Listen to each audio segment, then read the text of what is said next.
Hi, I'm Randy Donley from Donley Auctions, and we've got a Civil War auction at Donley Auctions coming up May 3rd and 4th.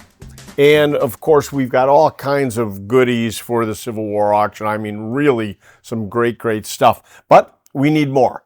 So if you have or know of any Civil War items, Civil War relics that you would like to get put in this auction, May 3rd and 4th, we still have some time, but you need to call us or email us now, and the information will be on the screen in just a minute. But again, Civil War, and whether it's guns or uniforms, or we're always looking for cannons and you know, frankly, anything Civil War related. This is the auction for you, May 3rd and 4th. So if you know of anybody, or you have a collection, or even a single item, let us know right away. You want to go check and see what these guys are up to? Yeah. Because this See what's happening over here. Yeah, I can't wait to hear more about this. Hi, guys. Hey, what's going on? Hello. Okay, so we're Susan and I are here today, obviously with Mike and John, who are working on a collection that I have just found fascinating. I always find it interesting how we get collections. So often we're out on the road and we go and pick things up, and we have to drive for miles and miles. And then all of a sudden I show up at the office one day and John and Mike are looking at a collection that came in the mail. And this is going to be coming up in the Civil War collection, the Civil War auction, which is when? May 3rd. May 3rd. May 3rd. Oh, wow, it's early in May. It's a Civil War. So we've got two big auctions in May. We've got the beginning of May, and then the very end of May is the big extravaganza. Yeah. So May 3rd, these items are coming up. So Mike, start with you. Tell us what we have here. We have the most phenomenal personal artifacts that came directly through the family. They have never been out of the family for over 150 years. And it, with the artifacts, the personal artifacts of a Private George E. Sprague, who served in the Company K of the 13th Massachusetts Volunteers. We have his diary here, first off, that talks about the battles he was in and such, and daily camp life. Just a fascinating diary here, all handwritten. And it culminates with him at the Battle of Gettysburg, and him talking about the Battle of Gettysburg. He was wounded on the battlefield on July 1st, and there's even an entry in here. Started for Gettysburg, met the enemy, engaged them. Then he was wounded in wounded in two places through chest and right arm. Wow. March 3rd. Still laying on the battlefield, our wounds not treated. Wow. I mean, wow. So from what I've always understood, I mean, Gettysburg collecting is almost like the holy grail of Civil War collecting. It can't get much better than that. Well, it does, actually. Yeah. Okay, let's hear it.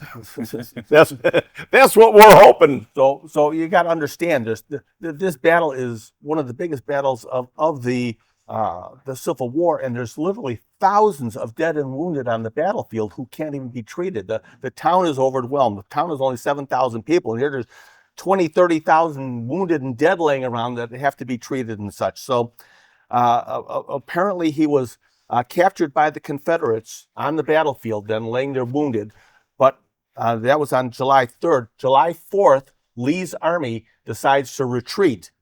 And instead of taking him along, I mean, he would have been a liability, a wounded soldier. They don't need a wounded Union soldier to walk them down. So they were actually issuing pardons on the battlefield to these people who had been captured and wounded captured. Wait, the Confederate military actually has documents at the Battle of Gettysburg that they hand write up all this information on. I mean, that's correct. That really happened. Yeah, there was I think it was the Dixwell Accord or whatever, where they were actually And that was in swap- effect since 1812. in effect since 1812, War of 1812, where they were actually trading prisoners back and forth on the battlefield.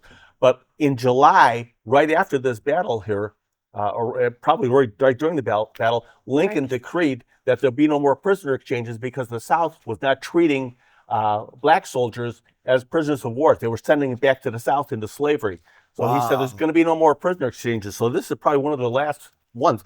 This is actually a printed document for the Battle of Gettysburg. Printed. So they had to print it in advance because they knew they were going to be doing prisoner swaps and everything. And this one is actually, They came prepared. you have the printed document here, but then it's written in Private George E. Sprague, Company K, Gettysburg, Pennsylvania, July 4th, 1863, 13th Massachusetts, blah, blah, blah, signed by and witnessed by officers of the Confederacy there.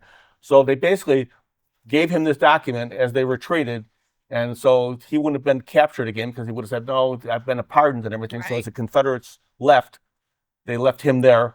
Now, the amazing thing is we have his photograph also. No way. So now, Right. did this Oh my whole gosh, grouping see. come from a family? How did you get so much stuff from one person? And why is the family not keeping this? Well, we'll continue that in just a second. Yeah, here. I wanna hear all that. I want to lay this all out here. We have Okay. we have George Sprague's photograph of him in uniform with his rifle. All right. There's a few more artifacts here, but the amazing thing, and we'll turn this over to John.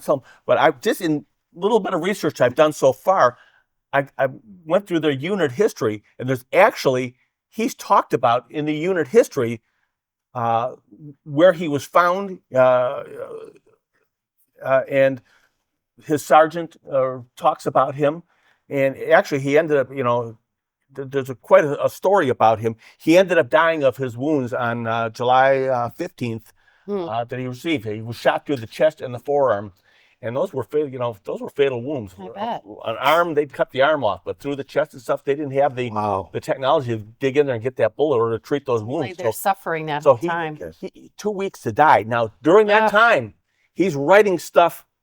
He's documenting his He's documenting stuff. journey, yeah. John, take over from here. Some of this other stuff. So when you receive collections like this, okay, this is something that's really exciting to see, the photographs, the diary, but then you have three spools, three thread spools, and the random rocks and a piece of a bell. So this is where you have the meat of the story, and this is, again, the most definitely the exciting aspects, but then it's all the little pieces that really give you a much better grasp on the collection. So are these all souvenirs that he had picked up during the What Civil is War? this? Yeah, so for example, Piece of the this is a piece, and it's written. yeah. This is a piece of the bridge that the rebels burnt to keep our men from grouping. So Piece of the bridge the stone- in his handwriting. right. It's amazing. And then, and then you've got so this is a piece from the armory bell that the rebels burnt at Harper's Ferry. So Oh my God! so Harper's Ferry, you've got a nice piece of brass that he carried with him. Talk about the one where he, if he survived the war. That's the spools. Well, there's multiple. So if he survived the war, they're both written on Adams Express Company from Harper's Ferry, Virginia, forwarded by. So labels. The labels. And when I open the package, I think, okay, really nice. These are nice labels. But then you flip it, and There's the story. And sure enough, this is a piece of the house, and thank God there's good handwriting here. Right. This is a and piece it's in of the cursive. This is a piece of the house where we had our first fight. Keep these things safe, for I would not have taken $10 for them, for if I live to come back, I shall have a good many things to look at. Now this is really gosh. interesting because think Yeah. about this. During the Civil War, our veterans, our heroes, so to speak, they're collecting fragments of buildings and everything. Whereas during World War II, during World War II, they're collecting insignia and guns and medals and buckles and insignia, uniforms. They collected so differently compared to guys that were in the Civil War who collected, again, fragments of bells and stuff. These are really for different purposes. So here's a memento of his battle. Here's 3 spools of thread. Really exciting. This thread this thread is some that I took from a leash store in Virginia. I thought that you might use it and might keep one spool to have it for us to look at after the war is over. Okay. Wow. You can. Spools of thread were his souvenirs. So practical and, something you keep close to your heart, I guess. This is also cool. I love the little stone too there. Yeah. So, and this is, I'm not as well versed in Civil War history, but I took a picture of this label with my phone, and because you can at least look at images. You can mess with the contrast, and so sometimes faint handwriting, you can really make it pop. So it says, "Keep this stone. John Doyle picked it up at the battlefield of Gettysburg at the joint called the Bloody Angle." So I wasn't aware of what the Bloody Angle was, and then you pointed out that actually that it's a very important part of the battle. It's where Pickett's charge took place and such. So Wow. I mean, that's like and the initial Great grouping. What I find is you kind of expect, okay, you collect these things, you put them in a shoebox, and then years later maybe you take notes or whatnot. But obviously he didn't last that long after, and so he's taking the time to write. This came from this important or significant. I think he was probably sending these home. Well, he must have been. These are all souvenirs that made it home. Right. Right. And it's funny because in the diary too, I haven't even had time to translate all the diary in here, but he's talking about sending stuff home in here and everything. It'll be interesting because we're going to look at the unit hint. So how do you price something like this, guys? What I mean, this is American history. This is Civil War history. This is just such incredible, true history. And the fact that it's got what we always talk about, guys, provenance. Yeah. This has got the best provenance I've ever seen for Civil War relics. Well, what's it worth? It was handed down to the family for 150 years. Wow. Great. And now here it is at Donley Auctions. And it's going to go to a new home very soon. I mean, just months from now. It's just incredible. But again, how do you place a value on this kind of history? We'll be bringing this down to the show at Gettysburg. Good. We're going down in When is that one? April, yeah. the 13th or 14th. It's Palm Sunday weekend. If you've never been down to the Gettysburg Civil War show and you're either a historian, collect Civil War, or even new A reenactor, any of those people, yeah. unbelievable to go down there. First of all, the show, and first of all, the battlefield. The battlefield is just amazing. So we're going to be bringing this down for the show and showing it down there that weekend. So if you're in the area or coming down to the show, we hope to see you there. Come up to Donley Auctions booth. We'll have it on display and be happy to show it to you. And actually, too, I want to go out to the battlefield. Go to the Bloody Angle and Bloody you Angle. should. I want to go to where they Yes. have the monument. They do have a monument unit. to the 13th Massachusetts out there and everything. Okay. I'd like to find the church. Find the piece Yeah. of the bridge that's missing. Yeah. You could reconnect That's all amazing. these artifacts. Great idea. You better take pictures. Yeah, he will. Hey, now, Susan, what's your thoughts when you see a grouping like Well, this? I know that I did not learn a lot of this in school. That's for sure. I learned way more stuff talking to you guys about history and the Civil War and the Battle of Gettysburg and World War I, World War II. This is fascinating to me for someone who does not collect. I just can't wait to learn more about it. Like, where's George from? How did this end up in the family? Like, where was it in the family and why is it here now? How did it make its way here? Grafton, in the mail? Massachusetts. He's from Grafton, Massachusetts. Grafton, Massachusetts, Okay. where he's buried. Yeah, things like that I just find fascinating. So He was. So thanks for doing all the work on this, you guys. Yeah, we're just starting. So Yeah. I mean, it's- So Yeah. right now, we're just giving you a glimpse. As Mike said, it's just the beginning. And this is only one grouping of the phenomenal auction that you're going to be seeing here. And what's the That's date? right. The Civil War auction is Saturday, May 3rd. Make sure you go to donleyauctions.com for more information. I'm here talking to Neil today. And Neil, Ready? when's our next gun auction? Our next one is March 15th and 16th. Of March. March. Okay, March 15th and 16th. Next gun auction. We're in his office right now. What a fun office, huh? Having all this stuff Awesome. surrounding you. That's if you like guns. Now, if you don't, you're probably not watching our podcast anyway. So show me some highlights. Let's show off here a little bit. What do you got coming up? Absolutely. I've got some beautiful toys.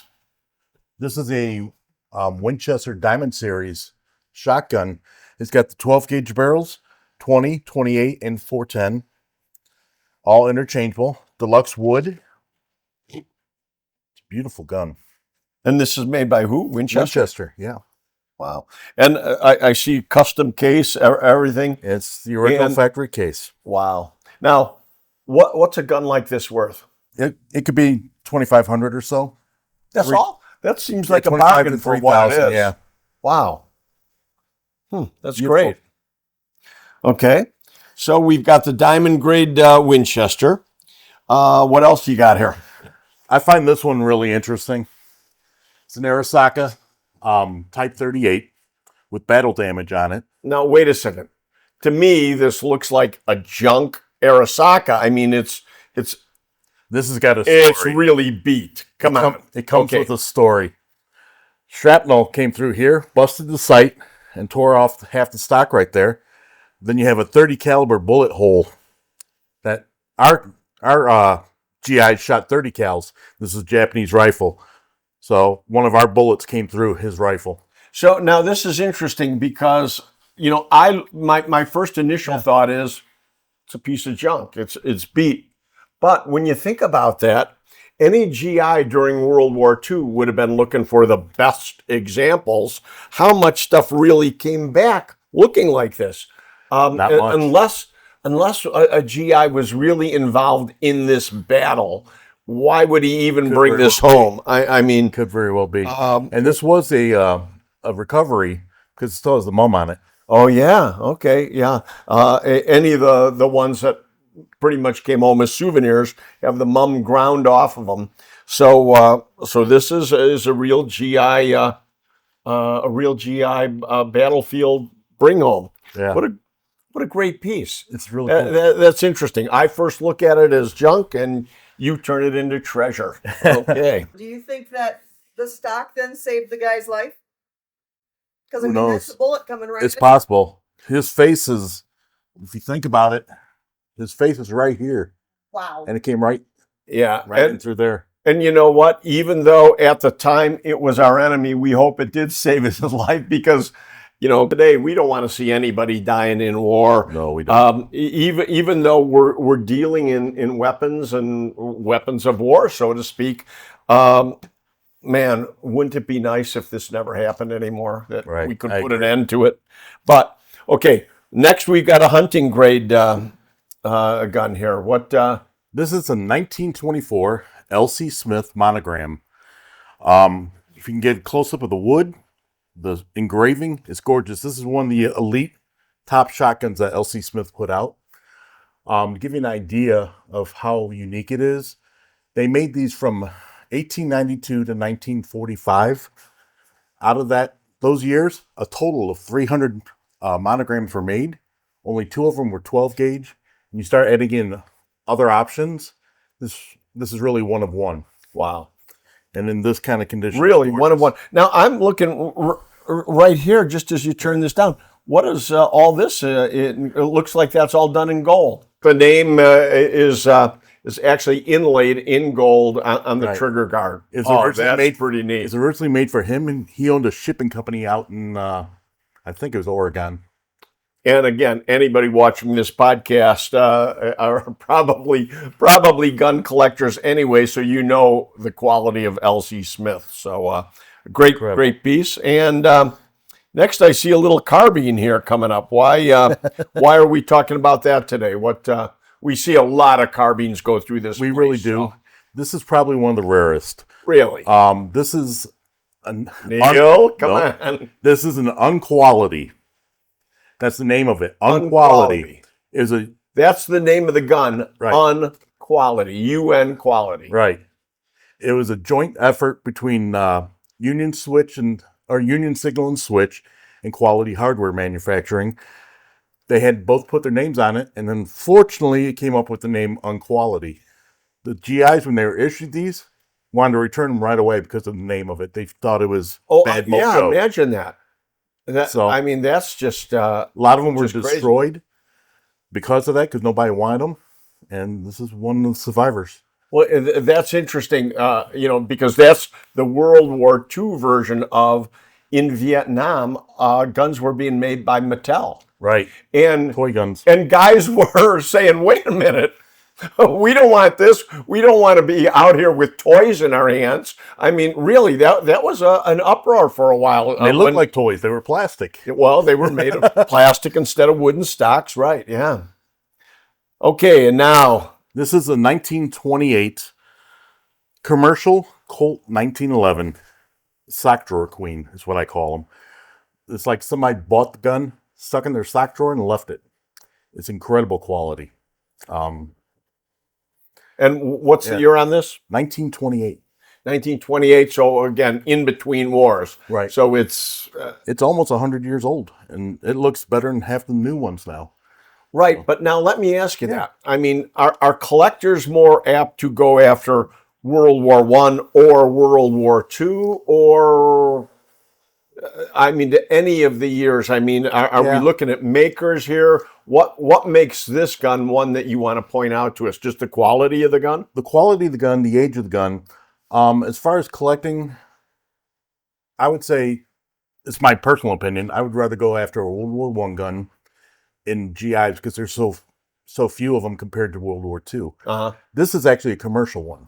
So this was bought by a civilian right from Colt. Yeah. And honestly, there wasn't a lot at that time. Lower quantities. It's so funny because I know a lot of these pistols were bought commercially and sent to relatives overseas during the war. I mean, that happened to my my brother's father-in-law. His father actually sent him overseas a 45 that he literally bought at the hardware store and sent him overseas. So his son had this gun during World War II. You know what? That still happens. When I was in the retail end of firearms, I had a lot of fathers coming in buying guns to send to their boys in the sandbox. Wow. And it was high quality, like Wilson Combats and stuff like that. Yeah. 1911s that they sent over. So pretty neat. So again, this gun auction coming up March 15th. March 15th. So go to DonleyAuctions.com and Donley, Donley. So many people are still getting it wrong. They're putting double N's and double L's in there. Donley, auctionswithans.com. You see it on the screen right now. And go to the auction because it's up online. You can bid online. You can bid right from your computer at home, or viewing is the Friday before, right? Correct. So all day Friday, and what would that date be? Do the math. 14th. Friday the 14th. Because I can't. I don't even remember the date of the auction. Okay, so Friday the 14th. We start at noon. You go to what, about 7 o'clock? Yeah, right about that. So if you want to see the guns before you actually bid on them, you can do that. But in the meantime, too, if you have questions about any of the guns, call our number. She'll put it on the screen right now and ask for Neil. Yeah, please. That's what Neil's here for, is to not only does he describe these guns for us and everything, but he's here for you. To tell you, you can get him on the phone. He can answer any little question or large question for that matter. That's true. But any question about the guns. Okay, and again, that's what he's here for, specializing in firearms. We're happy to have you, Neil. And with that, for now, I'm Randy. And I'm Neil. And we'll see you at the auction.